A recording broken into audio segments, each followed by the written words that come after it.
Hello সবাইকে, সবাই কেমন আছো? আশা করি সবাই ভালো আছো। আমিও বেশ ভালোই আছি। আমি দেখো তোমাদের সঙ্গে নিয়ে চলে এসেছি গোটা আমলকি, কয়েকটা কারি পাতা, কয়েকটা জবা ফুল। এবার এগুলো দিয়ে আমি কি তৈরি করব দেখতে থাকো।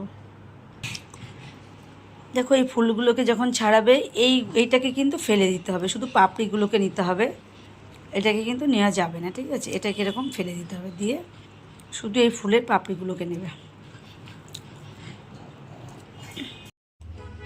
এই দেখো আমি পুরো সব সামগ্রীগুলো এক জায়গায় করে আমি তোমাদের সঙ্গে শেয়ার করতে নিয়ে এলাম। এর মধ্যে আছে জবা ফুল, কাঁচা পেঁয়াজ, আমলকি, মেথি, কয়েকটা লবঙ্গ, কালো জিরে, কারি পাতা। এবার তোমরা হয়তো বুঝতে পারছো কি না জানি না যে এগুলো দিয়ে কি তৈরি হবে। অবশ্যই যা গরম পড়েছে তাতে হয়তো তোমরা অনেকেই আছো মাথায় তেল না দিয়ে থাকতে পারো না। তা বাইরের তেলে যা কেমিক্যাল, যা মানে চুল উঠছে যাদের, হ্যাঁ, hair fall, dandruff, A to Z, এগুলো থেকে এই উপকরণগুলো দিয়ে তেলটা যদি তৈরি করে ব্যবহার করা হয় তাহলে হেয়ার ফল থেকেও মুক্তি পাবে, ড্যান্ড্রফ থেকেও মুক্তি পাবে। একদম ঘরোয়া রেমিডি। তা এই দেখো আমি যার জন্য নিয়ে এসেছি একটা কোকোনাট অয়েল। তোমরা চাইলে এই তেলটাও নিতে পারো, কিংবা কোকোনাট অয়েল হয়তো অনেক কোম্পানির অনেক রকমের আছে, তোমরা সেগুলো ব্যবহার করতে পারো, অসুবিধা নেই। তা আমি দেখো নিয়েছি পেঁয়াজ, আমলকি, এটা জবা ফুল, কারি পাতা, কালো জিরে, লবঙ্গ আর মেথি। তা আমি এগুলো দিয়ে কীভাবে তৈরি করি দেখো। এটা কিন্তু হোম রেমেডি, ভীষণ ভালো। এটাতে হেয়ার ফল প্রচুর পরিমাণে কম হয় এই তেলটা ইউজ করলে, প্লাস নতুন হেয়ার গজাতে ভীষণভাবে সাহায্য করে এবং চুলটাকে ভীষণ লম্বাও করে। যদি তুমি ঠিক মতন সপ্তাহে 2 থেকে 3 দিন ইউজ করতে পারো তাহলে যে চুলটা ভীষণভাবে লম্বা হবে। খুবই ভালো, ভীষণ ভালো। আমি দেখো আমি কিভাবে তৈরি করছি, দেখতে থাকো। দেখো আমি একটা ছোট্ট লোহার কড়াই বসিয়ে দিয়েছি। তোমরা হয়তো কড়াইটাকে কালো দেখে ভাবছো যে কি বাজে একটা কড়াই, কেউ ভালো মানে খারাপ ভেবো না। কড়াইটা আমার এটা লোহার ছোট্ট কড়াই। এই কড়াইটা তোমরা শুধু যে লোহার কড়াইতে করতে হবে এরকম কোনো কথা নেই, তোমরা যে কোনো কড়াইতে করতে পারো। তা আমি এই তেলটাকে দেখো কৌটোটাকে পুরো ছিদ্র করে নিয়েছি, তেলটাকে গরম করে নেব। দেখো কড়াইতে তেল দিয়ে দিয়েছি, তেলটা কিন্তু অনেকটাই গরম হয়ে এসছে। এবার আমি এক এক করে সব উপকরণগুলোকে তেলটার মধ্যে দিয়ে দেবো। প্রথমে দিয়ে দিলাম দেখো আমলকিগুলোকে। গ্যাসটিকে কিন্তু একদম লো ফ্লেমে রেখে করতে হবে।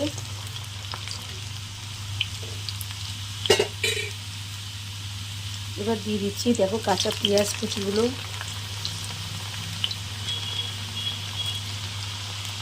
দেখো কাঁচা পেঁয়াজ, আমলকি, এগুলো তো দিয়ে দিলাম। এবার দিয়ে দিচ্ছি কারি পাতা। একদম গ্যাসটাকে কিন্তু লো ফ্লেমে রেখে দিয়েছি,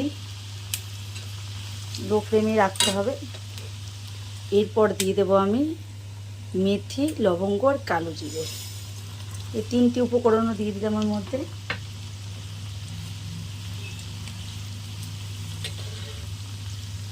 এবার এর মধ্যে আমি অ্যাড করছি জবা ফুলগুলো।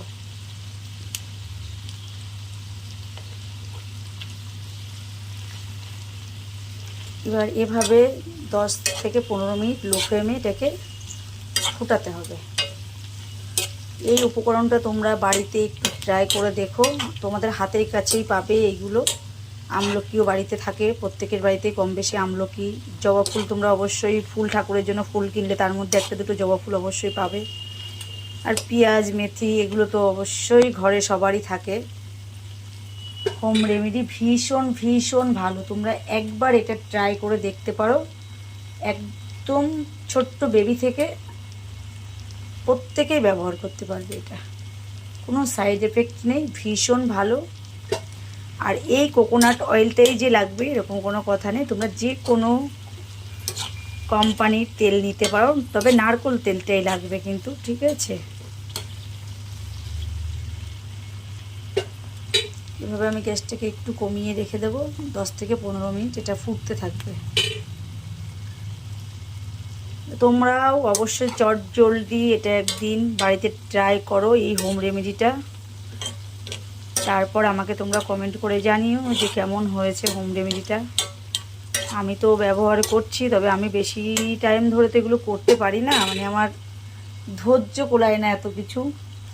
সব কিছুই মাঝে মাঝে ভাবি যে সব কিছু ধৈর্য নিয়ে করব, কিন্তু দুদিন একদিন পরে আবার সেটাকে ভুলে যাই। আজকে আবার মন চাইলো এটা করব, যার জন্য আমি সব ঝটপট করে ফেললাম। তোমরা আমার মতন একবার এই হোম রেমেডিটা বাড়িতে ট্রাই করে দেখতে পারো।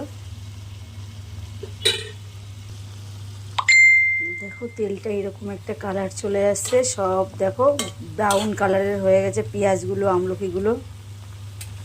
আরও একটু হবে এটা ফ্রাই, তবে গ্যাসটাকে কিন্তু বাড়ি দেওয়া যাবে না, গ্যাসটাকে কমিয়ে যতক্ষণ তুমি পারো ফ্রাই করে নাও, অসুবিধা নেই, কিন্তু বেশি বাড়ি দিলে পুড়ে যাবে জিনিসগুলো। আর ও হ্যাঁ, আরেকটা কথা যেটা বলতে আমি ভুলে গেছি তোমাদের, এই তেলটা তোমরা যেদিন ব্যবহার করবে, তোমরা যদি সকালে ব্যবহার করো, তোমরা 1 ঘন্টা বাদে, তোমরা 1 ঘন্টা কি 2 ঘন্টা বাদে তোমরা শ্যাম্পু করে নিতে পারো চাইলে। আর যদি মনে করো রাত্রে করবে, তেলটা ভালো করে মাথায় মাসাজ করে লাগিয়ে নেবে রাত্রে, পরের দিন সকালে শ্যাম্পু করে নেবে।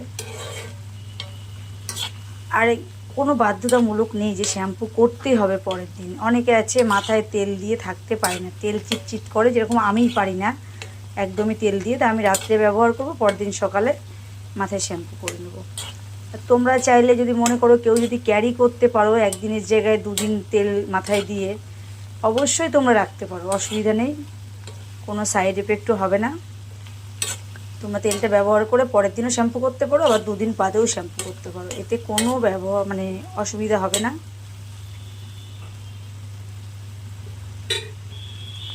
একদম খুব সুন্দরভাবে পুরো ঠান্ডা হয়ে গেছে। আমি 10 থেকে 15 মিনিট ধরে ঠান্ডা করেছি এটাকে। এবার একটা ছাঁকনিতে আমি ছেঁকে নেব।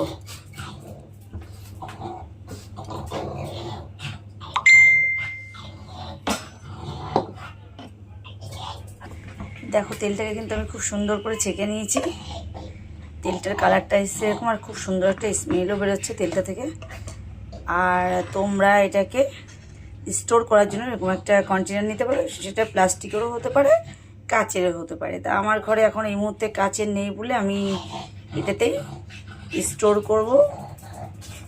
এটা কিন্তু কোনো ফ্রিজে রাখার প্রয়োজন নেই, এটা তুমি নর্মাল টেম্পারেচারে রেখে দিতে পারো, অসুবিধা নেই। ভিডিওটা কেমন লাগলো জানিও, লাইক কমেন্ট শেয়ার করে পাশে থেকো। Okay bye.